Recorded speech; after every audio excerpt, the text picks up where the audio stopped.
We have live team coverage for you of this windstorm that blew in. Miles Musio is tracking what's next from the Weather Center. But we begin with Eyewitness News reporter Leslie Molina. She's live and gives us a closer look at the consequences of the harsh winds. Leslie, how are things looking out there?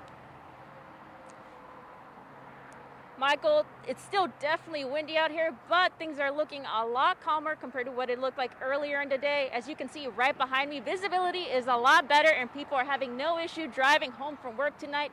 And these conditions are expected to continue improving throughout the night. But experts are expected to say even though the winds are improving, it doesn't mean the dust is picked up.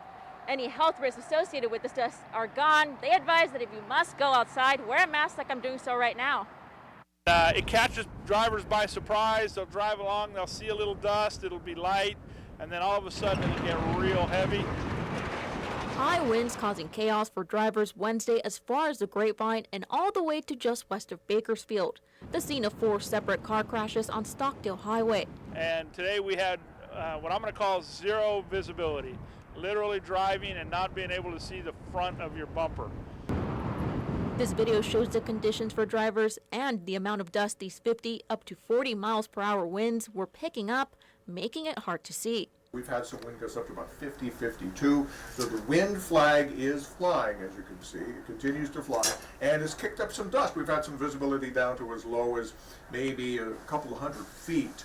But bad road conditions are not the only thing causing concern. The dust could mean a rise in valley fever cases, in addition to the health risk it poses for people with asthma. Whenever there's a large wind in the valley, the risk for catching valley fever, it goes up. This especially so after a year where we had good rains. Soil with spores gets picked up by these heavy winds, and anyone exposed to this risks having these spores go into their lungs and infecting them with valley fever.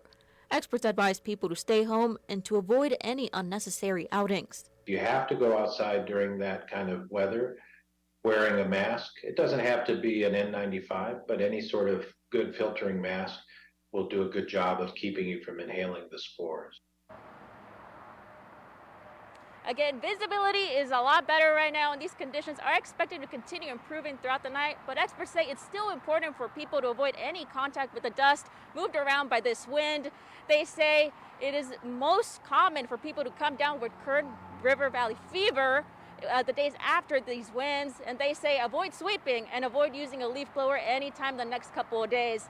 Reporting live in Bakersfield, Leslie Molina, Eyewitness News.